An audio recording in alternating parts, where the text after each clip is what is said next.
அந்த இடத்துல தானியேல் என்ன செய்தார் என்பதை நாம் பார்க்க போகிறோம். பாருங்கள், இன்றைக்கி நம்முடைய வாழ்க்கையில் கூட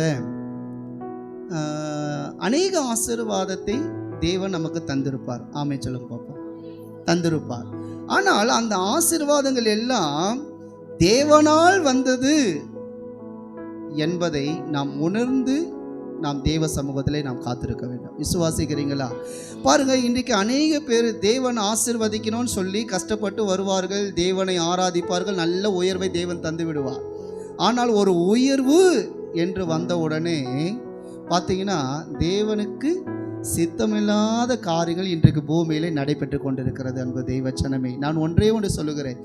ஆதியிலே தேவன் உங்களை எப்படி அழைத்தாரோ அந்த அன்பையும் அந்த வாழ்க்கையையும் அந்த ஆசீர்வாதத்தையும் உயர்வு வந்தாலும் ஒரு நாளும் நாம் அதை மறந்து போகக்கூடாது. இன்றைக்கு தேவன் அதை எதிர்பார்க்கிறார். அன்பு தெய்வச்சனமே, அதை உண்மையாக நம்ம யோசித்து வாழ்ந்தோன்னா இன்னும் நம்ம மேலே மேலே தேவன் நம்மை உயர்த்தி கொண்டு போய்கொண்டே இருப்பார். அன்பு தெய்வச்சனமே, பாருங்கள், நம்முடைய வேலையில் உயர்வை யாராலையும் தடுக்க முடியாது. ஏன்னா நான் அப்போ கஷ்டப்பட்டு தேவன் என்னை உயர்த்தினார். எந்த மனுஷன் இன்றைக்கும் இந்த வேலையை தேவன் கொடுத்தார், இந்த ஆசீர்வாதத்தை தேவன் கொடுத்தார், இந்த பேர பிள்ளைகளை தேவன் எனக்கு கொடுத்தார், இந்த பிள்ளைகளை தேவன் எனக்கு கொடுத்தார், இந்த வருமானத்தை இன்னைக்கு நான் இந்த அளவுக்கு சம்பளம் வாங்குறேன்னா இதை எல்லாம் எனக்கு கொடுத்தவர் தேவன் ஒருவர் மாத்திரமே என்று சொல்லி எந்த மனிதன் தேவ சமூகத்தில் காத்திருந்து உண்மையாய் செபிக்கிறானோ தேவன் அவர்களை மேலே மேலே கர்த்தர் உயர்த்தி இன்னைக்கும் அநேக ப்ரமோஷன், அநேக உயர்வுகள், அநேக கிரேடுகளை தேவன் கொடுக்க அவர் உண்மை உள்ளவராய் இருக்கிறார்.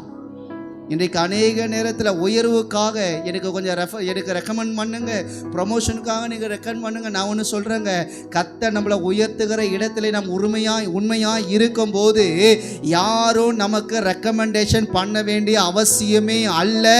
கர்த்தரே அதை நமக்கு கொடுக்க அவர் உண்மை உள்ளவராக இருக்கிறார். விசுவாசிக்கிறீர்களா? அல்லேலூயா. ஒரு ஊழியர் சொல்லுகிறார், அவர் ஐஸ்வர்ய சம்பந்தர்னா சகலமும் அவருக்கு காலுக்கு கீழே இருக்குதுங்க. இன்னைக்கு நம்ம அதை மேலே வைக்கிறோம், ஆனால் ஆண்டவர் அதை நம்ம காலுக்கு கீழே வச்சிருக்கிறாரு. மேலே இருக்கிறவரை உண்மையாக தேடணும்னா கீழே இருக்கிறது தானே நம்ம கைக்கு வர கர்த்தர் உதவி செய்ய அவர் உண்மை உள்ளவராக இருக்கிறார். பாருங்க.